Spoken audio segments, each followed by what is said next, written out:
Johnny Signorella and Kevin Perry here. We're back. And I tell you what, we're going to start off with, does Kevin care? And also, Kevin's hungover today. So I wonder if this plays a factor into if Kevin really cares. We're going to break down Canelo versus Saunders and talk about what had transpired over the weekend and give you last weekend and give you the sauce on what's going on in the boxing world. Kevin, let's hit it, brother.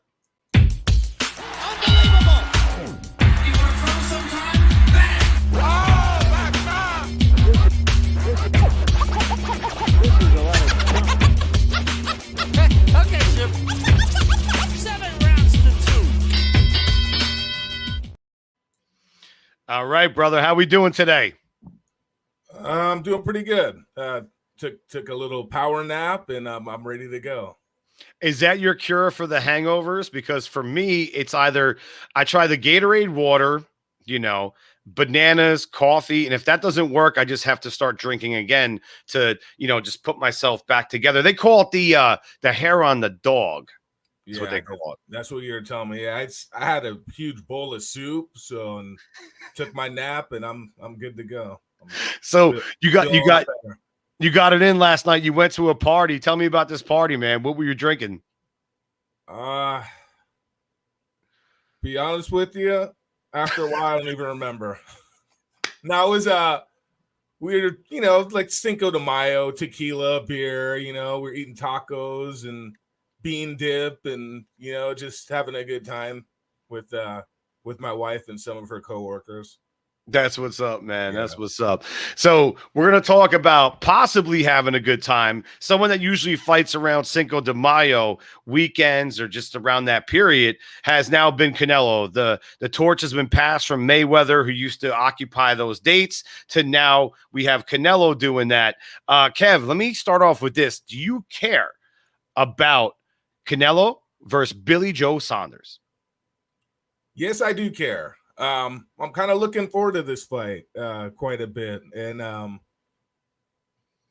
just to see a matchup between Canelo's fighting Saunders, and he's not like a huge name, but he's undefeated. So when you've never lost, there's definitely like some confidence that's gonna be there. That's not with a fighter who's got a few losses on his records. So when a fighter's usually undefeated, they think they're invincible.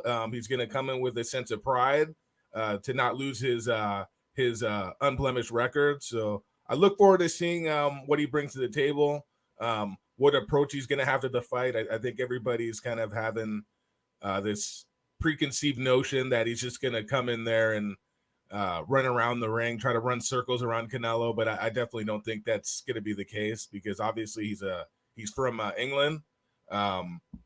And when you're coming to another country, if you're going to win a decision, which most people believe if he wins the fight, he's going to win it by decision. Nobody's perceiving him knocking Canelo out. I don't even think I've ever seen Canelo even hit the canvas. And I think same can be said for Billy Joe Saunders. I don't think he's ever been knocked out either. So this has a 12-round fight, I think, in my mind, written all over it. I do give Saunders a pretty good chance of pulling off the upset. What's your thoughts on how do you see the fight playing out? Well, I'll go there in a second. To reflect real quick, the only time I really seen Alvarez really, really hurt was against Miguel Cotto's brother in the first round when he was up and coming. Like, he got really starched. He got banged out, and he stayed on his feet, turned the fight around. For me, it's like, yesterday's news was about the ring, and is the fight on? Is it off? I think at any ring size capacity that we're talking about, or anywhere on this planet Earth, I just really feel like Canelo is the better fighter, the more disciplined fighter in and outside of the ring, which also matters outside of the ring, how you conduct yourself. Billy Joe has gone through some crazy stuff. We all know that, people have reformed from that. Strategically, we've known that Canelo's had problems with boxers in the past. Israel Nalara, Floyd Mayweather. He got, obviously he lost the Mayweather fight. He got the nod in the Lara fight, which a lot of people still question to this day. Billy Joe's got some great boxing ability. I agree with you, Kev. It does go 12 rounds, in my opinion. I think it's really hard for Saunders to get a unanimous decision in this fight, or even a split decision, or even a draw. I mean, he's got to drop Canelo, which you mentioned is a great point, has never happened in Canelo's career. Yeah, that's my assessment. Yeah, it's pretty intriguing to me to see how far Canelo has gotten in his career, because he started at 154 pounds, and then he kind of had that stint where he would only fight at 155. I don't know if you remember that. Canelo weight. Yeah, the Canelo weight, 155. So he's come a long way. I mean, I always liked him coming up because he's always been pretty entertaining. And he's seen, for the most part, I know he gets a lot of criticism, but for the most part, he's pretty much willing to fight anybody. How the terms are is kind of a little bit in question sometimes. He always seems to have he's always pretty much the A side, so he kind of always has things kind of worked out in his favor, with the 155-pound catch weights and the whole deal with kind of waiting Gennady Golovkin out until Golovkin showed some vulnerabilities in some fights, like the fight that Triple G had against Kell Brook, where Kell Brook was throwing uppercuts and was lifting him off the ground. Yeah. So I'm definitely looking forward to seeing how Canelo does here. Who do you have? Or actually, do you want me to give my prediction, or you want to give some other? Let's do it. Let's roll it out. Let's roll it out. So I'm putting myself on the line here, but I'm picking Billy Joe Saunders to pull off the upset. I really am. Okay, listeners. Yeah, you almost jumped out the window, huh? Yeah, you saw me fall back there. I don't, listen, I don't take any credit away from a prize fighter, professional fighter. Billy Joe definitely has a great skill set, a lot of technique, a lot of complications he could bring to the table of Canelo. You mentioned weight with Canelo. He's been all over the place. He's seen all different types of looks, fought all different types of size of men. And I don't know if Billy Joe is going to be the one to stop him in his tracks or, get the nod here. I mean, with Mayweather, that was obvious. Mayweather picked Canelo that I felt at the perfect time to get him when he was young, because he knew that Canelo was going to be a threat. And we've seen how threatening Canelo has been. Now, there's been a lot of fights, guys, that Canelo was in firefights, or he had some complications, or it may have seemed he got outboxed, like what I talked about with Israel Landalara before. In this case, I don't know if Billy Joe is that guy, man. So I have on record, my prediction is either two things. Okay. I'd rather give a definitive, but I have two scenarios that play out in my head: a late round stoppage for Canelo, or a unanimous decision for Canelo. Yeah, so like I said, I'm picking Saunders, and I'm going to just kind of break down my reasons why I'm going with go for Billy Joe Saunders. If you've been living under a rock, Billy Joe Saunders is a gentleman on the right side. I guess. Can we call him a gentleman? I don't know, man. He bullies hookers. We've seen that. Anyway, Kev, I'm sorry. Go ahead, man. Don't get me started on that. Yeah. So, I think Billy Joe Saunders is being underestimated because people just view that Canelo is just going to be able to walk right through him, and they're not looking at from the fact this guy is probably a natural 168 pounder. I mean, he used to fight at 160. Always had struggles making weight. But I think when he comes to a fight 100% focused, I think he just has one of the most difficult styles to beat. I don't know if he can win on the scorecards. That's my biggest thing. But I think if he wins the fight, he's going to have to win very decisively. I think he's going to go in there. He's going to just move. I mean, you got to move in circles. You move in circles around Canelo. You go left, you go right. You don't just keep moving the same way.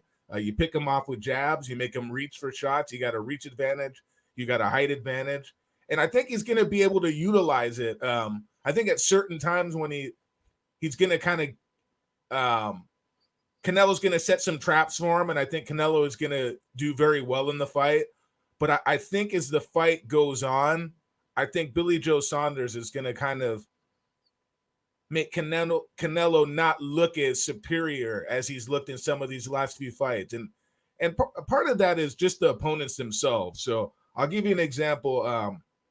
When Canelo fought Danny Jacobs fought a pretty good fight, but Jacobs lost just because he gave Canelo too much respect. And I think if he wouldn't have given Canelo all that respect, I think he would have beat him on the scorecards. I don't think Billy Joe Saunders is starstruck whatsoever about Canelo Alvarez. I really don't see that in the type of character that he is.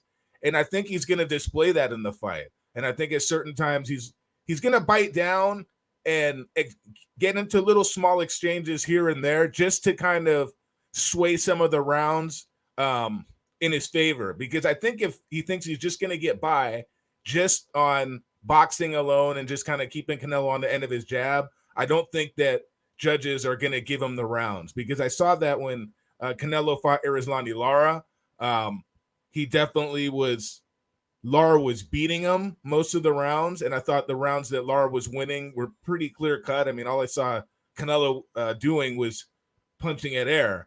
But sometimes when you're Canelo Alvarez and you punch at air, you actually – they're scoring blows in the minds of judges. So that's my biggest concern, but I definitely think Billy Joe Saunders being overlooked here. And you could almost say that – I know Canelo prepares well for all his fights, but I almost see that he's looking past this guy. That's something that I see, and I think Saunders has a few tricks up his sleeve. I like the fact that you were talking about multiple amount of things here that are very interesting. The first one I want to bring up is, let's look at the careers of both fighters. All right, so we'll start with Billy Joe Saunders. His best wins, in my opinion, Chris Eubank Jr., Andy Lee, and who else? We got Dave Lemieux, and then if you compare the careers with Canelo, the people that he's fought and went up against, the only one loss against Floyd Mayweather, which I believe changed his whole style of boxing and really developed him. This is a situation when Canelo fought Mayweather, in my opinion, where a loss is actually a good thing for you, where you can learn from it. Canelo was still young. Mayweather was in his Money Mayweather prime mode and just a masterful boxer in that fight. And then we saw Canelo go on to great things. I think, styles makes fights. Also, the resumes do. How many times have you been to the big dance? I mean, with Billy Joe, it's like this is the biggest dance of his life here. Canelo's been in this environment before. I think one thing that I really saw that I liked about Saunders was the first big fight that I saw him in was the fight against David Lemieux. And I believe that was in Lemieux's backyard. And he went over to the guy's backyard and put on a masterclass. So he kicked his ass. Let's face facts, guys. He kicked his ass. So that to me, that showed character. And I think a lot of sometimes fighters, they go to they get in a big fight and they kind of get, how would you obviously I mean there's no comparison between David Lemieux and Canelo as far as popularity. So don't get me wrong here. I'm not necessarily comparing them like they're equals. I'm just saying the approach of what I saw, a fighter going overseas and basically having a crowd that's not on his side. He handled that, I mean, as well as anyone.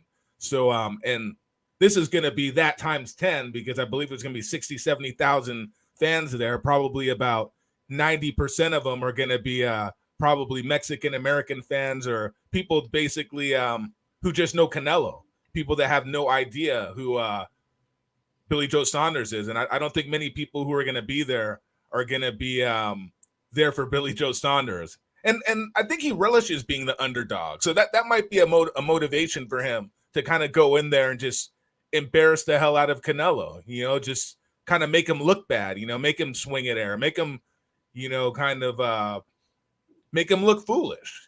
Canelo's a very good counterpuncher, though. Do you think Canelo's going to be on his back foot or is he going to press forward and swing and miss? I think it would be best for Canelo's strategy to wait for Billy Joe to do his thing and then use beautiful counter shots, especially that right hand that he has in Canelo.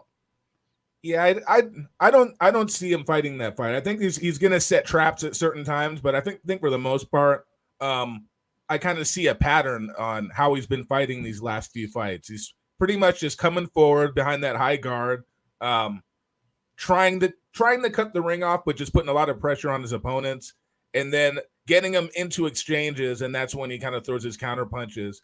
Not like how he used to fight, where he would kind of use that shoulder roll type style. He's kind of changed more back into just the typical, I guess you could say, since that second Golovkin fight. This is the style he's been employing in most of his fights now, and I don't think he's gonna change. I think he's gonna continue to do what's been effective for him, especially considering, at this weight. I think that's the style that's gonna work for him moving forward. I totally agree with that because, we've seen a pattern recently, especially with the Kovalev fight, and that was a competitive fight, but he loves that right hand. He loves that counter punch. It's almost like what to expect, what Canelo is going to try to do. Can he do it? Now, no comparison to Mike Tyson, but kind of similar along those lines. What Mike's trying to do at his prime. He's going to try to get you out of there. Even though Canelo is a very fine boxer, make no mistake, guys, he wants to neutralize you. He wants to erase you. He wants to destroy you. He fights at a very measured pace, very balanced between boxing and power boxing, which means to me, he knows agility, he knows defense, but at the same time, he knows offense, and he knows how to take you out and cancel you. So for me, that's what I'm looking for in this fight, is that Canelo's going to try to find the rhythm, because when you box a boxer, in my experience at least, or from what I've watched and the knowledge I've downloaded over the years in my brain, is that there's rhythms to things, and Billy Joe, he definitely has a certain rhythm to him once he starts flowing. Now it's up to the opponent to start going once he starts flowing. And Canelo is very powerful. We've seen the power before in the past. The James Kirkland knockdown, that was one of the worst knockouts that I've ever seen. That was horrible. Amir Khan, Sergey Kovalev. He has sent many guys to hell.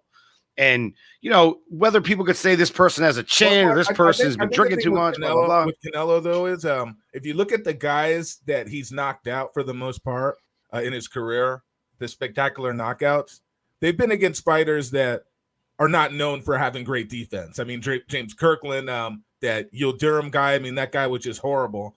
Amir Khan, good fighter. Orchins, I was going to say Orchins. Yeah.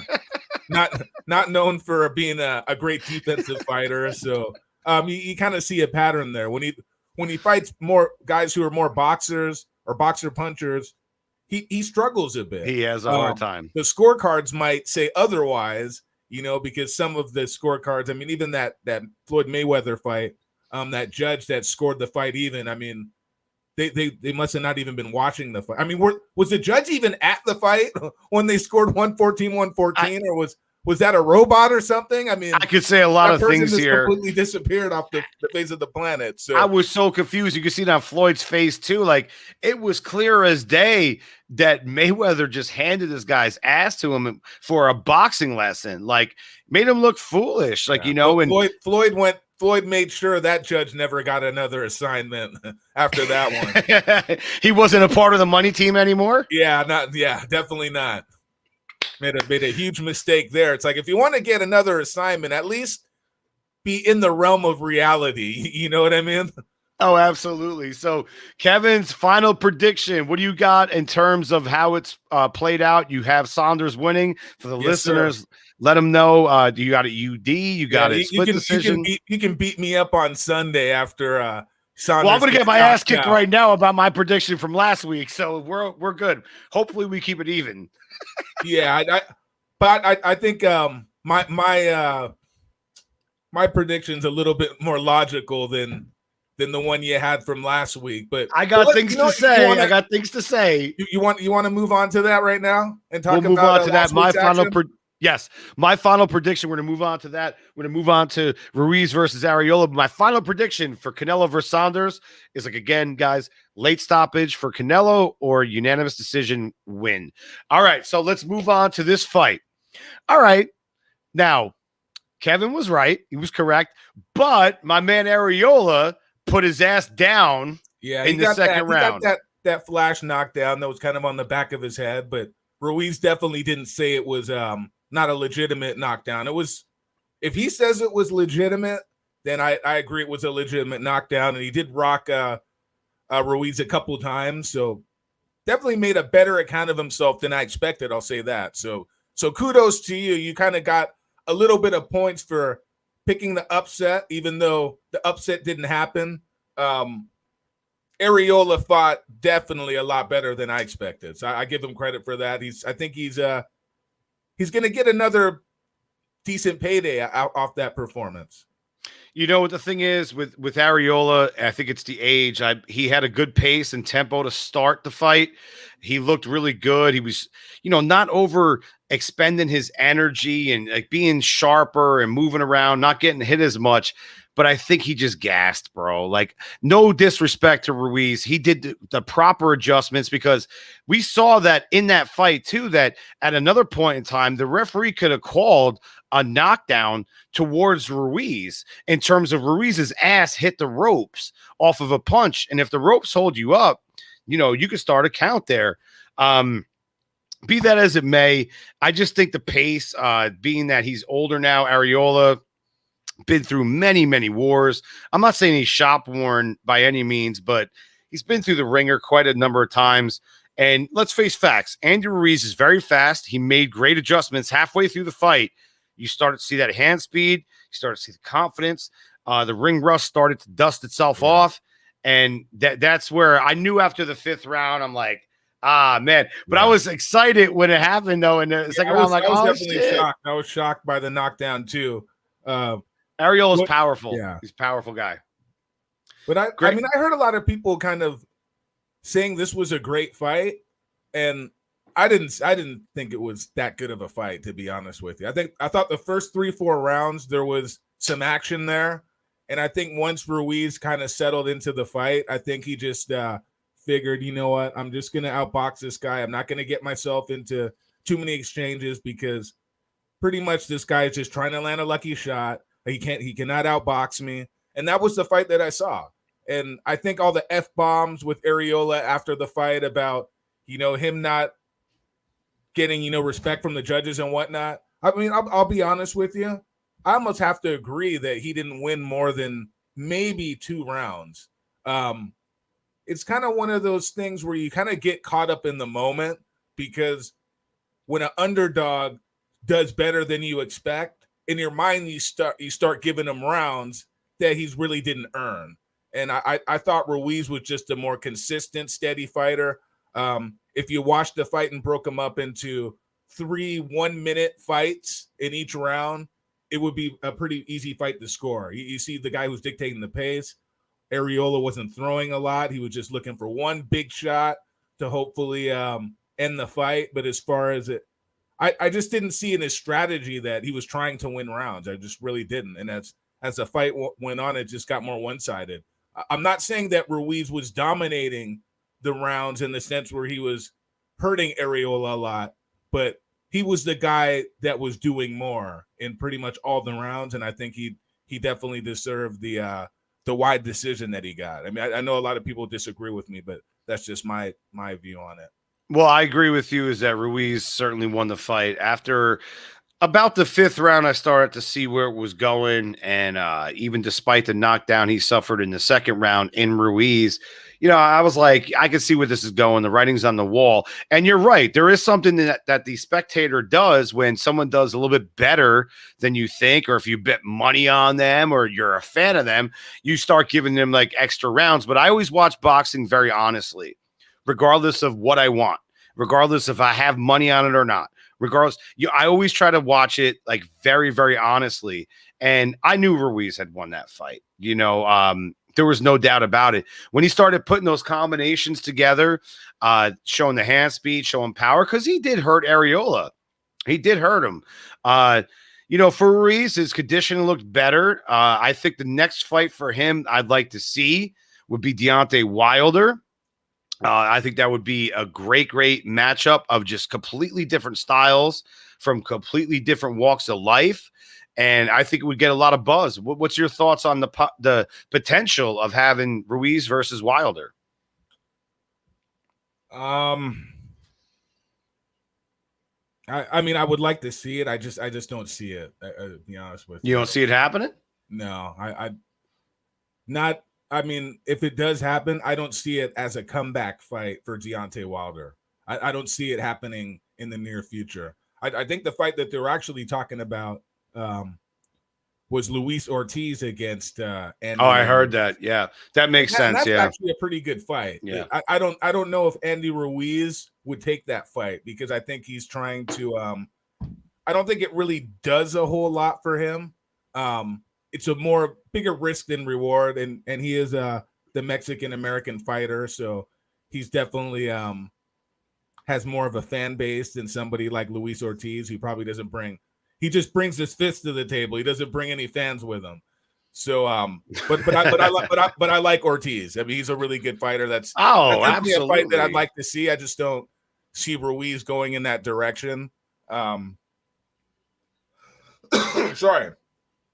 I would like to see Ruiz and Arreola run it back, to be honest with you. A lot of people do want to see that. I think that's the direction they're going to go just because Ruiz needs to stay active, and I think he's not going to just sit there and wait around for Deontay Wilder, and Wilder needs at least 1 or 2 tune-up fights because he hasn't been fighting. So the good news is that all the aforementioned fights you were just talking about, they're all on the same networks. So those fights are easily made.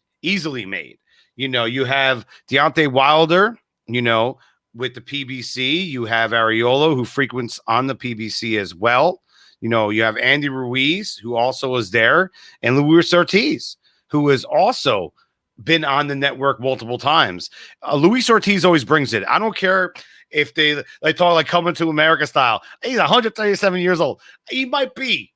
Guys, we don't know how old Luis Ortiz is, but I tell you what, he grabs his nuts, his guns, and his lunch pail, and he comes to work every single time he fights. Win, lose, or draw, that man will come and fight you, and he's dangerous because he's got explosive punching power. Yeah, 100%. Yeah, I that's definitely something I'd like to see. Don't think we're gonna see it, at least not anytime soon. Yeah. Any other developments, John, you want to talk about? Well, I think it's time to get to the sauce, brother. Okay. And here we go. All right. So obviously everyone knows about this. This is not like, you know, trending news at this point, but Floyd Mayweather and Logan Paul are going to face off, I believe on what, June 6th? June 6th, which is a Sunday. Definitely an interesting development that it's on a Sunday, but it's not a real fight. It's going to be on Showtime pay-per-view. So we could like mix the sauce with the Kev Care segment here. Okay. Like, do you care about this thing? We're going to do a hybrid segment right now. Do you care about this at all? Not at all. No fucks given. Well, I mean, I'm definitely not buying it. I'm definitely not taking my money and diverting it from my pocket to Mayweather's pocketbook. I'll tell you that right now. At least not for something that's. I would rather get a WWE pay-per-view than watch that. Hey, you know, I always get those. You're welcome anytime, and they do happen on Sundays, as a matter of fact. So. You know, that's his competition now. That might be his competition. You know what I'm saying? That's his audience. You'll probably get more entertainment. That's his target audience. So good. I mean, good luck to him, but I mean, it's just not. It's not for me. I mean, Logan Paul ain't doing shit. Let's face facts here, bro. Like, I mean, Floyd is a master businessman. I'm sorry, just to cut you off. Is there even odds on this fight? I mean. Do they have odds on exhibitions? I mean, I just don't understand. I think you can find odds on just about anything in the world if you look really hard enough. There's odds like if there's probably odds like is Joe Biden gonna trip tomorrow off of Air Force One? Like what's the odds on that? Like 10 to 1? Is Johnny gonna get hammered at night tonight? You know, it's like even odds. Find anything. But the thing is, like, I got to give Floyd all the credit in the world, man. He's an entrepreneur. He knows how to find a way to make that money. And it's going to be easy money for him. Like, no disrespect to Paul. Paul's cool. Like, I mean, he's trying. I give him credit. Both those brothers, Jake and Logan, are trying.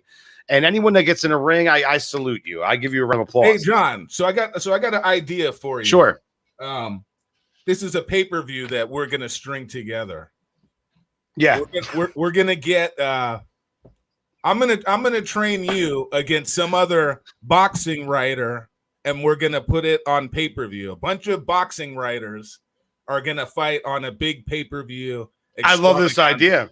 And we're gonna charge $200 for the pay-per-view. This is a great idea. It's like, is that too much to charge them? $200? No. I think it's totally worth it because a lot of these people are in shape, and I'm friends with a lot of people, so there's a lot of intangibles to unpack there. You ever see the movie Anchorman, when all the news teams have to fight each other? I think it's been a while. It's a pretty old movie, so yeah. I don't remember. So basically, it's all the people, like, say about our field, like podcasters, would-be journalists, or whatever, have to have like a throwdown, you know. Okay. And it's like they all meet in Anchorman, the first film. All the newscasters go after each other and they fight like almost like a death match scenario. I would totally be willing to do that. Not because I don't like any of these people, because I think it would be interesting and I think it would be entertaining for a lot of people. I think you know, you see the people in the boxing message boards and that type of stuff. I think they would pay for it. Not $200 like I was suggesting. I was just kind of joking there, but I think if you put it on for maybe $10, $20, and you had it on a YouTube stream or something. Yeah. And I think people would pay for it to see, you know, Dan Rafael against, I don't know, who could you put him in there with? Michael Montero? Oh, Michael will smoke him like a cheap blunt, bro. Like, Michael's in shape, bro. Like, I know Michael very personally. And, let's talk. This is an interesting sauce conversation. Let's talk about podcasters. You know, I mean, even for me, if I had to go against Pedro Fernandez of Ring Talk, I'd be concerned, even though I have a 20-year, age advantage on Pedro. Mikey Montero is one of those guys that keep active in the gym. He's not someone you want to play with at all. Great guy. Think of like a legitimate matchup between two. I mean, not like Al Bernstein or somebody like that. Somebody who's a little bit younger. Two guys that you think would make for a good fight between well-known journalists. Well-known journalists or podcasters. Hypothetical. Matchup. I want to see my boy Brian Campbell, BC. Okay. Against Rafe Bartholomew, because they're great friends. Okay. And they both know a thing about sports, obviously. They done podcasting for a long time. And I just think it would make for an interesting matchup because they have banter like, you and I do. And but you don't want this smoke, Kev. I'm telling you right now, you don't want this smoke. No. Well, you're not going to put me in there to embarrass myself. I'm too old. No, you're younger than me.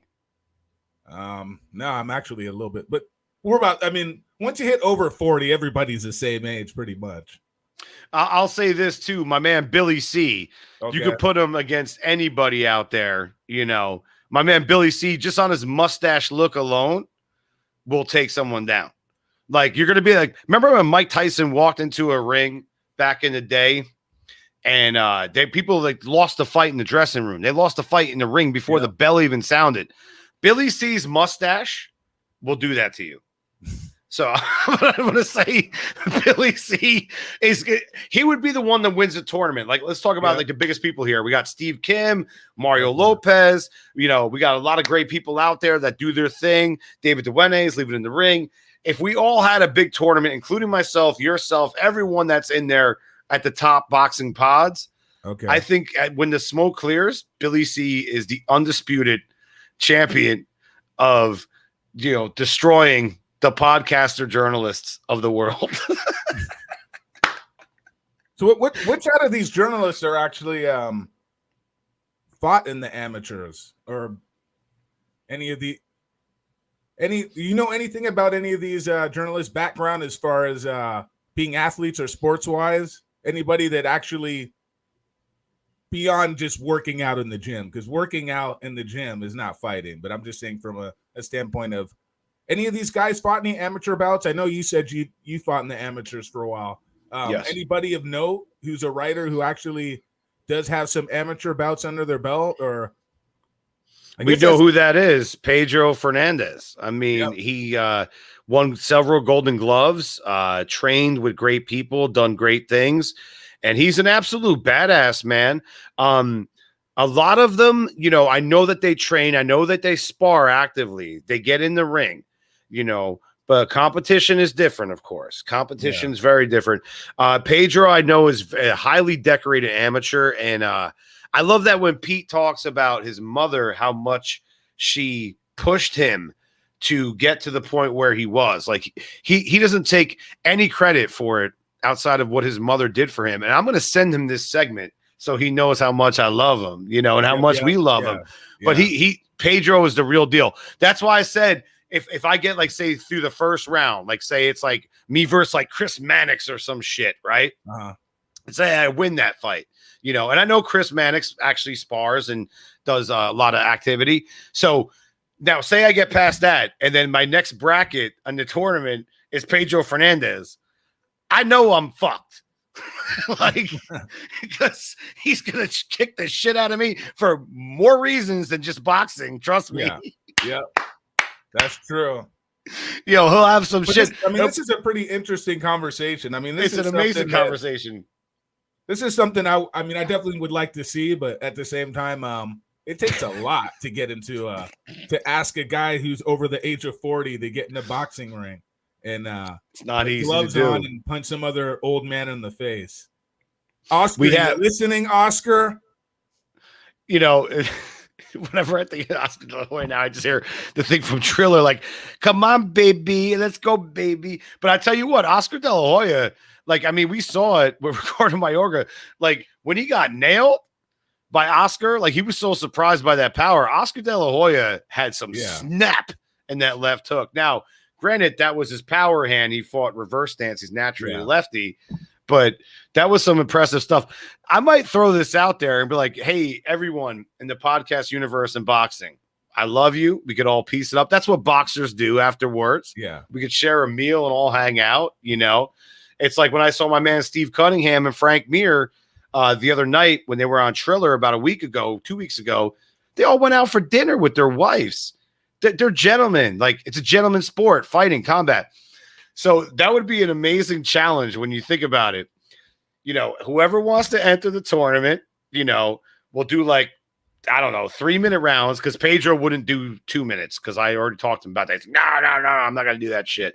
When we talked about, like, sometimes when I was sparring an amateur, he's like, no, you got to do the full 3. You got to do more than 3. I'm like, okay.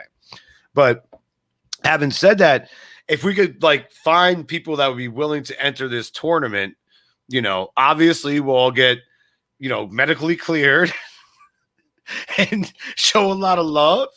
And then, you know, I mean, all the greatest ones out there, you know, the Boxing Rant, those guys are awesome.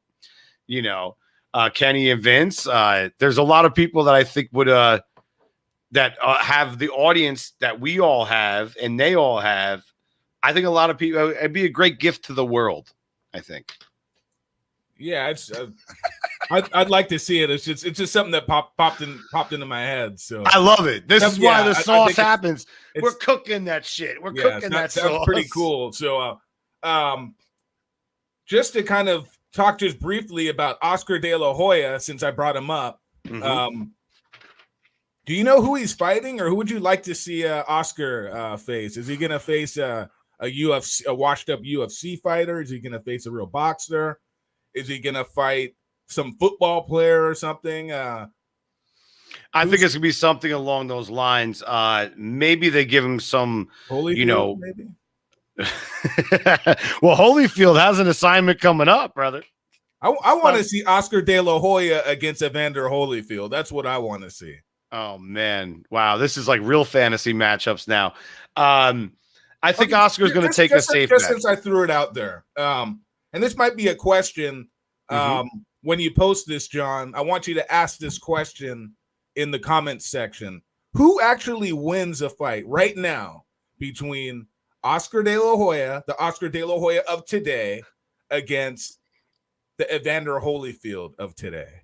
Who do you think wins it? Because, I mean, they're probably about the same weight right now. So Oscar's probably a heavyweight right now. Evander kicks the shit out of him. You think so? Yes. Well, how much older is Evander than Evander is in his late 50s. Okay, and Oscar is what, 45? Yeah, mid 40s. Maybe getting closer to 50, but I mean, he's so much naturally bigger than Oscar. So yeah, but I mean, it's a question to pose and put out there because I mean, no, it's very old. So I'm very. He's also in very great shape, though. I'm interested to see people's thoughts if they think like what percentage. Maybe you can put a poll out there and just. He's also in very great shape. Evander is, and he doesn't smoke weed with Snoop, which I heard Snoop Dogg has the craziest weed on planet Earth. And we've known De La Hoya to have bad habits outside the ring. Look at Evander, man. He looks like, dang, he looks. Yeah. I mean, shit, dude. If I at that age and at any age, like, I mean, I didn't even look like that in my 20s. Like, are you kidding me? Like, I mean, Commander Evander all day of the week. All right, so you're picking Holyfield. KO round 2. maybe one. I'll pick Holyfield by decision. 6 round decision, no, bro. He's gonna knock him the fuck out. Spark, bro. No. You don't think so? I mean, De La Hoya is good. I give it to him. You know, De La Hoya is good enough to survive the 6 rounds. Just based on Holyfield being so much older than him, I think De La Hoya will be able to not get hit that much. But when he gets hit, that's going to be a problem. Yeah, probably. Yo, this was great, Kev, as always, people. And, you know, we're going to throw this out there. I'm going to play with this notion about, hey, podcasters, I don't want to fight you. I love you. I name dropped you all for a reason that we mentioned on the show today, but I think it would be fun to have a little tournament. And think of some maybe the charity would be a charity event. That's what I was going to go to. Yep. The charity could be something like some sort of like retirement fund for professional boxers. That would be amazing because we need that, Kevin. That is so important. So this would be for charity, be for fun. You know, obviously we'll all throw down, but like I said, we'll bro down afterwards and get dinner and, you know, piece it up, hug it up. And you'll go get dinner if you didn't wind up in the hospital. That's the kind of, you think anybody's going to be trying to knock each other out? I think so. We're all competitors, man. Like there's some people I don't want to speak for myself, but, you know, for them, you know, rather myself, but there's some people like you get in there, man, as much as like you're cool with someone. I had to spar with, you know, kids I was training or, you know, people that I love to death and my trainers and whatnot. When you get in that ring, it something just happens. Just all that you're fighting. And that's what a fight is. You're fighting for your survival and conditioning and health. And, you know, but I think at the end of the day, it will all go well. You know, maybe we'll wear like 20-ounce gloves or something, you know, and instead of water, we drink like beer in between rounds. It's like, hey, all right, Kev, this was a great time, man. Yeah. And anything else you want to touch on? You don't even want to talk about this whole Felix Verdejo situation, right? You want to just keep everything. I'll bring this up real quick. It's tragic. We don't know if it's you know, a repercussion of CTE and the trauma that NFL players, baseball players even deal with, boxers, MMA fighters, athletes in general. It's horrible. My thoughts go out to her family. My thoughts go out to anyone that unfortunately suffers with mental illness to that degree. You know, for Felix, it's really a terrible look, obviously. And, you know, it's just a horrible, horrible situation he put himself into. We've seen this before. Edward Valero did something similar. Terrible. Yeah. And we wish the best for their families, man. You know, like Felix, they got to study his brain. They got to, you know, maybe he's already like that. I don't know him personally. I've never met him personally. I know he suffered some knockouts that could be bad on people.